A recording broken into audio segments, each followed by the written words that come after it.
hemos anunciado, Generación Cristal, sus características, y hoy vamos a analizar para ayudarle a usted, padre de familia, a poder tratar con sus hijos y entenderlos, sobre todo, que es muy importante, los 12 estereotipos de la Generación de Cristal. Presten mucha atención, por favor.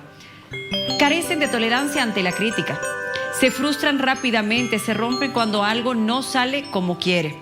Son inestables emocionalmente, sufren de inseguridad, tienen adicción a la tecnología y grandes habilidades audiovisuales. Esto es muy importante, sí, es característico. Desconocen la importancia de los libros y no tienen interés en la cultura. Parte de algunas características, ¿verdad? Sin generalizar. No tienen noción del tiempo, lo consideran como algo efímero, necesitan tener reconocimiento social, pero suelen presentar baja autoestima. Son sensibles a situaciones cotidianas, tienen tendencia a la melancolía, se victimizan frecuentemente y muestran fragilidad de carácter por la sobreprotección que ha tenido. Bueno, hablamos de este tema. Miriam, tú ya estás con profesionales. Exactamente, estamos con la psicóloga clínica Araceli Fernández para poder entender un poco más y tratar de desvirtuar esa mala manera de decir, ay, esta generación de cristal, porque lo dicen en forma despectiva, ¿no es cierto? Exactamente. ¿Cómo está, licenciada? Gracias por estar con nosotros. Las gracias a ustedes por la invitación, un placer siempre estar acá en tu programa. A ver, este denominativo de generación de cristal, ¿de dónde viene? Este denominativo viene prácticamente de una filósofa que ha venido. ¿Por qué? ¿Por qué se dice que es una generación de cristal? Porque viene de la fragilidad emocional. Ya. ¿Qué quiere decir? Que evidentemente tenemos niños y jóvenes que, si bien en esta generación son bastante hiperactivos, con bastante iniciativa, creativos, sí, gracias a la tecnología, pero también en la parte emocional vemos que son niños y jóvenes que no tienen tolerancia a la frustración. ¿Por qué? Cero paciencia, cero afectividad. No quieren límites, no quieren control, no quieren permiso, les molesta cuando los papás ponemos los límites, regimos algunos patrones dentro de la casa también. ¿Quiénes son culpables de aquello? ¿Ellos? La familia, ¿o los papás? Exactamente. El primer rol que tenemos somos los padres, la sociedad en conjunto. A ver, se dice que sería la sobreprotección de la familia, ¿no es cierto? Evidentemente. Quienes los volverían un tanto inestables e inseguros, porque evidentemente a la hora de hacer frente a un problema ya de adulto, ahí ya empiezan a tropezar.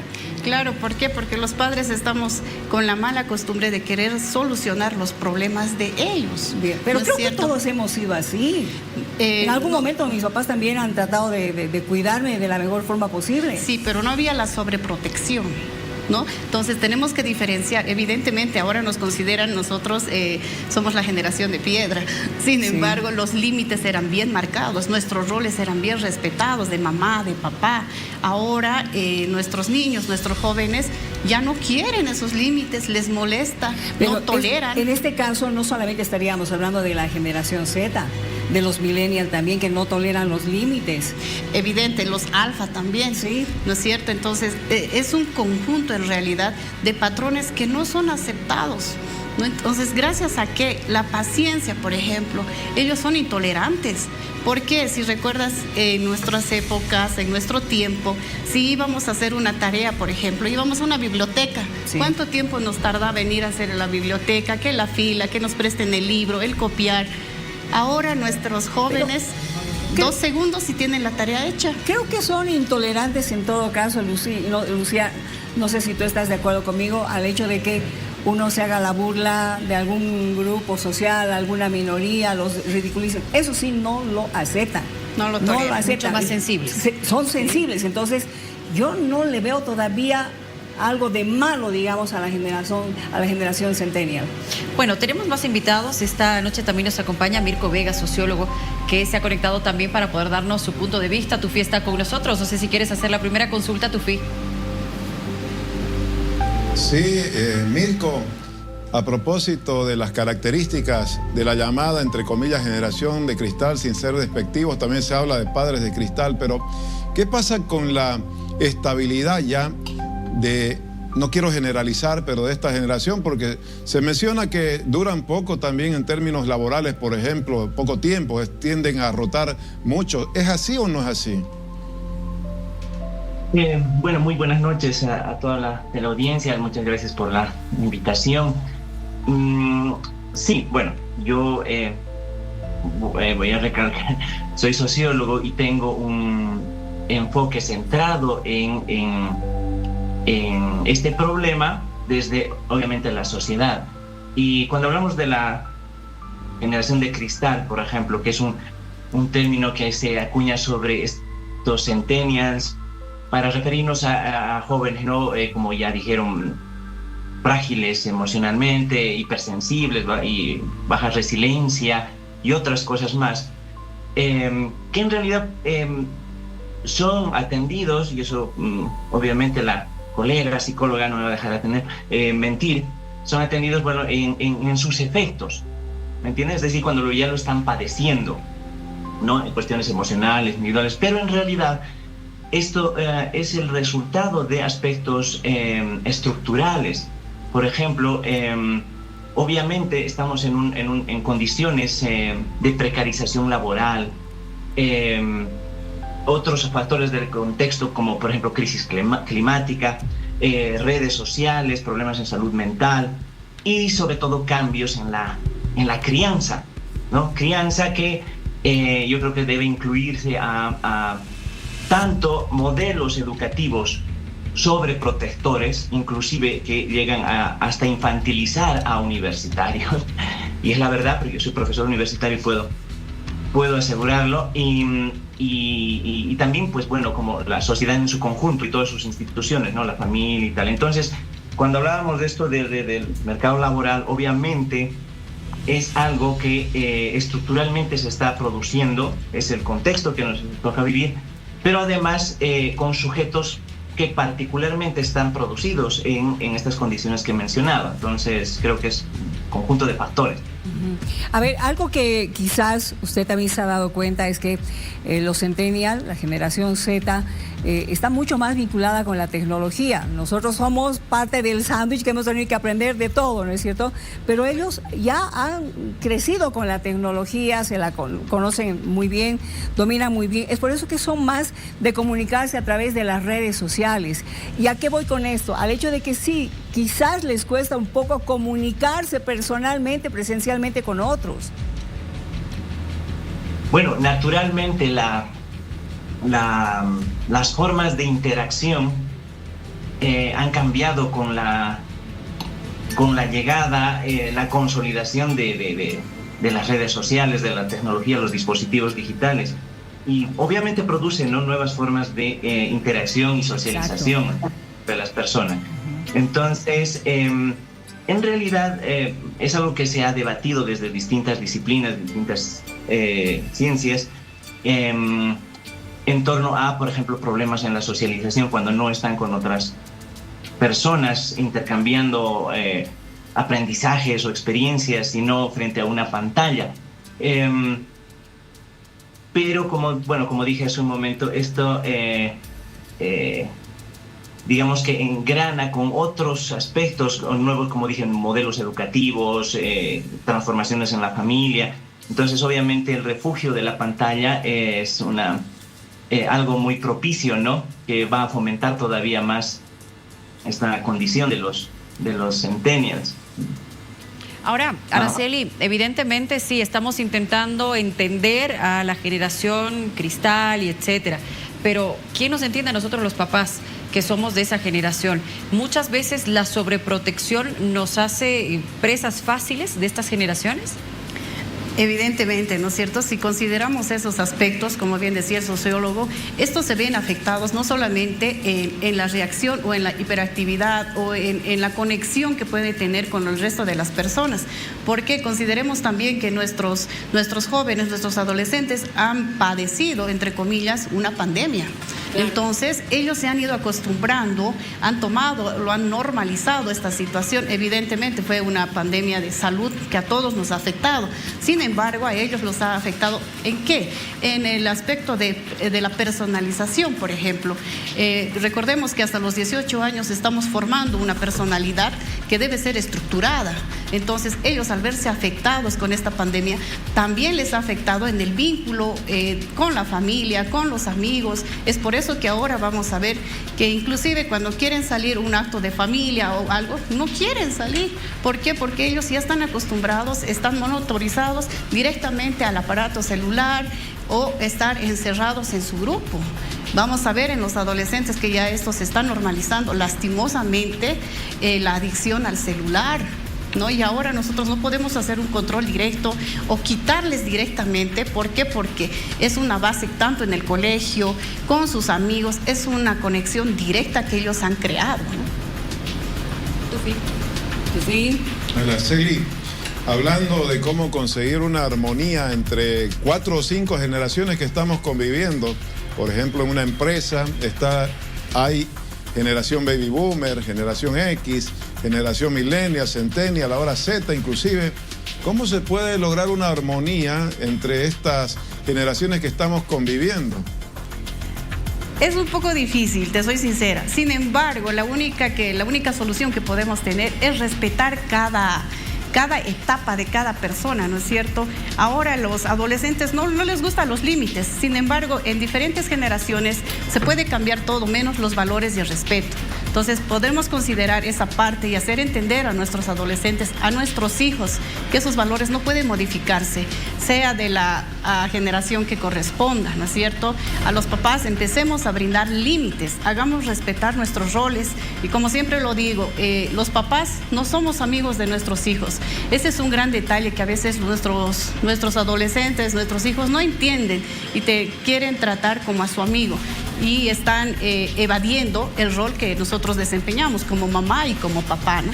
Hay que darles, yo creo que las instrucciones y las herramientas precisas como para que puedan sobrevivir en un mundo tan competitivo, porque a ellos les va a tocar mucha mayor competencia de la que nos tocó a nosotros. Desde 1995 hasta el 2010 se considera que es la generación Z o Centennial, que viene a ser lo mismo a los que les dicen generación de cristal, pero ojo, que también a los alfa les dicen generación de cristal, así es que por favor no nos encerremos solamente en los Centennial. Hemos salido a las calles para ver qué opinión tiene la población justamente de los Z.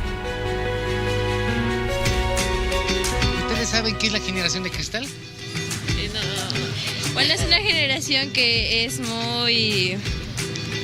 que todo lo que le dicen le hiere o algo así. Esto parte en el sentido de que son sumamente débiles, no están cualificados como para enfrentar los embates de la vida como tal. Y eso deviene del hecho de que en las familias son muy, muy protectivos, sobreprotectivos en realidad, no permiten que los muchachos y muchachas se puedan enfrentar claramente a la vida por sí mismos. Es decir, los sobreprotegen demasiado. A partir de eso viene ese principio.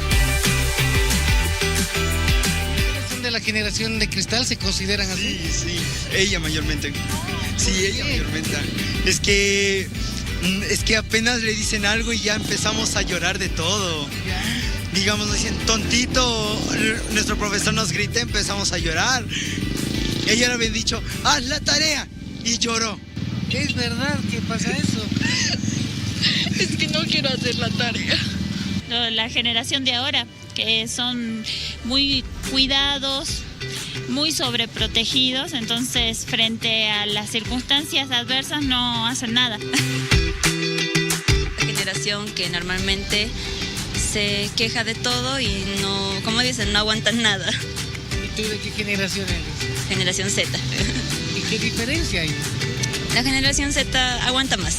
Y los jóvenes comprendidos en la última década o las últimas décadas. ¿Por qué les dicen esto?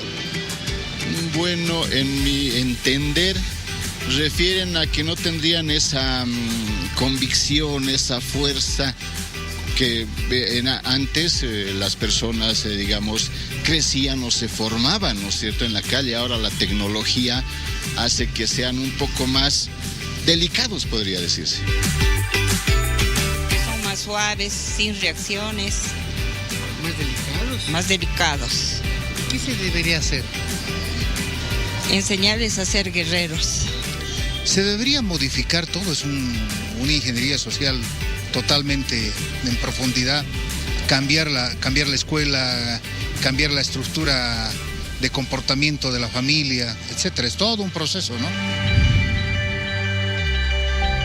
A ver, no sé qué dice nuestra psicóloga. No estoy de acuerdo con que digan que son débiles.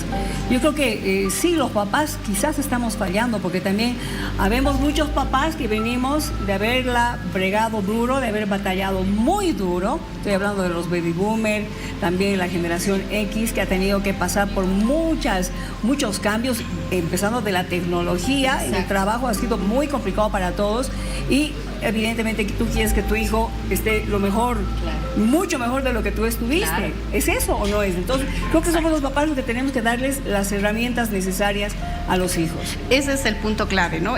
Dar a nuestros hijos unas herramientas, ¿para qué? Para enfrentar un mundo real y no mantenerlos más bien así en un globito donde todo sea fantasía y todo esté bien hecho y esté hecho completamente, ¿no es cierto? Ellos tienen que aprender a afrontar, a luchar por lo que quieren, y con eso también reforzar y fortalecer la falta de tolerancia que tienen a saber perder, por ejemplo, a una frustración. Y van a tener que salir a la calle, o sea, no solamente quedarse con sus redes sociales en la casa.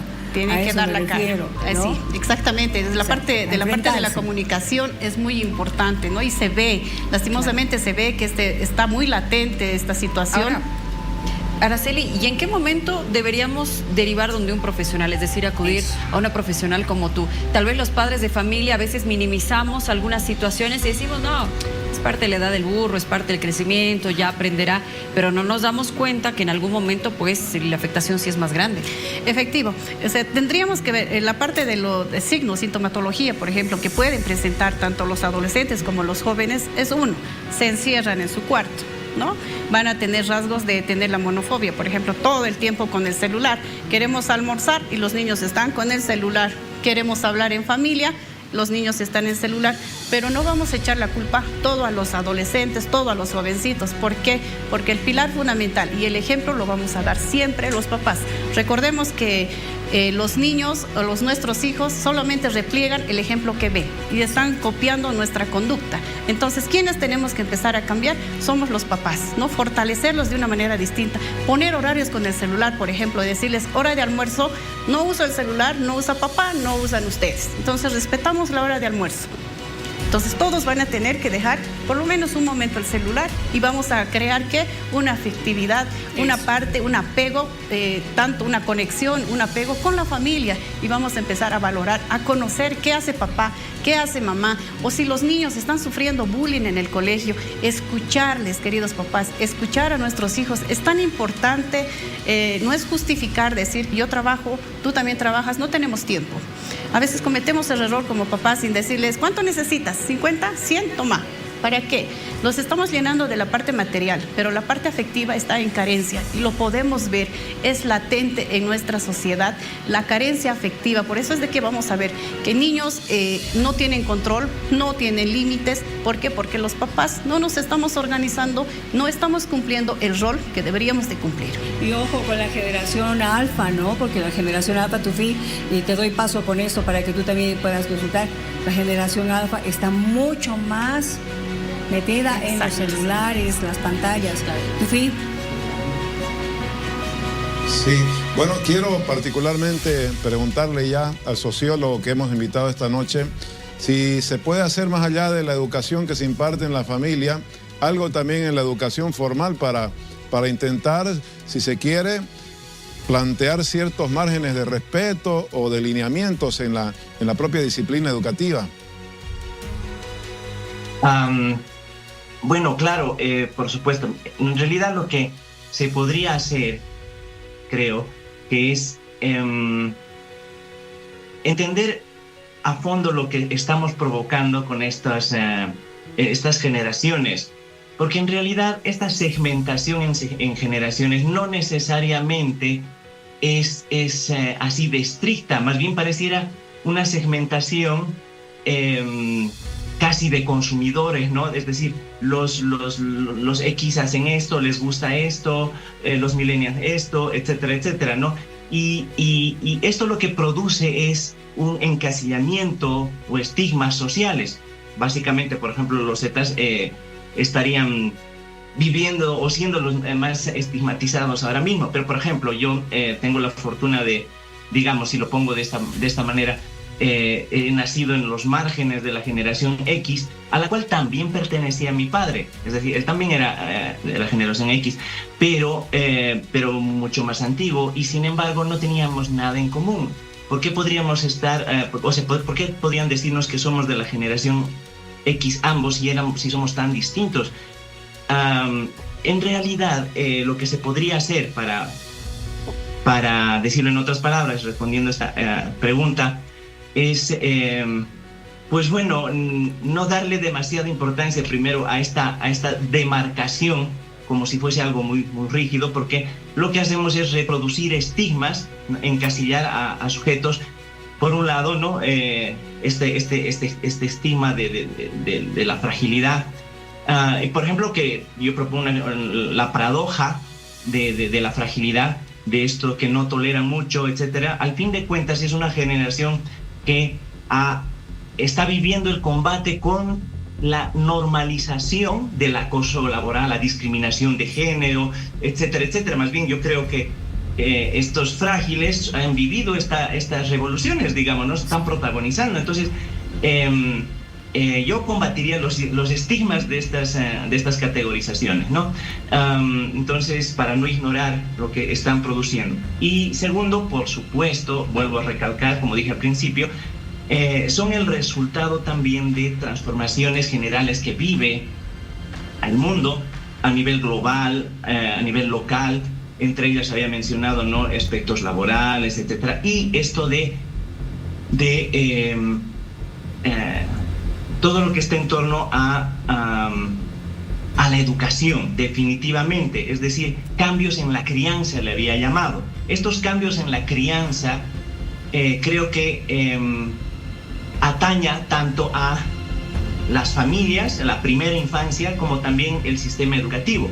Como podemos ver hoy en día, el mismo sistema educativo, como había dicho, es bastante sobreprotector, ¿no? Entonces, tenemos que dejar de pensar que actúan de manera aislada, digamos, el sistema educativo con las familias. No, hay siempre entre diálogos, confrontaciones, pero unos modelan a los otros. Al final, ¿quién modela a quién? El colegio a los papás al colegio. Es decir, son resultados de nosotros mismos. Entonces, en síntesis, yo combatiría los encasillamientos en generaciones y más bien trabajaría por estas cuestiones bien estructurales que nos están mostrando que producen efectos que no podemos controlar y no siempre son buenos. Bueno, tampoco todos son malos, como hemos visto. Tenemos una generación renovada, ¿no?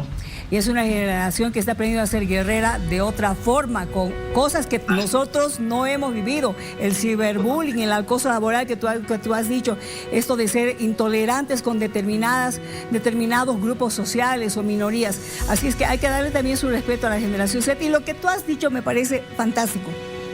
No le demos importancia a estos encasillamientos, por favor, pero sí tratemos de enseñarles a poder enfrentarse a la vida. Gracias, Mirko, por haber estado con nosotros. Mirko Veras, sociólogo, y también Araceli Fernández, psicóloga clínica. Muchas gracias. Qué tema interesante para poder hablar y para que usted también reflexione en casita. Muchas gracias. Muchas gracias.